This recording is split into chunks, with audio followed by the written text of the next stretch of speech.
Hello everyone, আজকে দেখতে পাচ্ছেন যে আজকে আমরা চলে এসেছি সেই রংপুর চিড়িয়াখানায়।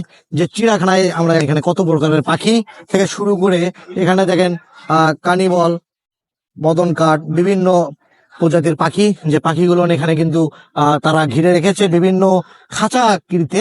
হ্যাঁ, এবং এখানে দেখেন সবচাইতে এটা কত বড় একটা জিনিস, দেখেন একটু আপনাদেরকে জুম দিয়ে দেখাই, জুম দিয়ে একটু দেখাই আপনাদেরকে। হ্যাঁ, এই যে দেখেন কত বড়, দেখেন পাখিগুলো একটু দেখেন, দেখতে পাচ্ছেন সবচাইতে বড় পাখি।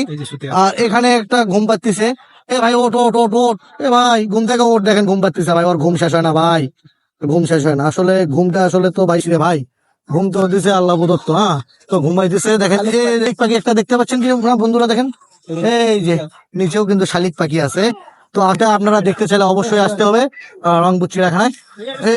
কি আমরা দেখতেছি বন্ধুরা, এখানে আরো একটা জিনিস আপনাদেরকে শেয়ার করতেছি বন্ধুরা, হুতুম পেঁচা আমরা দেখতেছি। এই যে দেখেন পেঁচা কিন্তু দেখে আছে, এই হলো হুতুম। হ্যাঁ, আর একজন ভাই আছে, একটা পাখিটার নাম আমি বলতে পারছি না ভাই, পাখিটার নাম কি? শঙ্খচিল।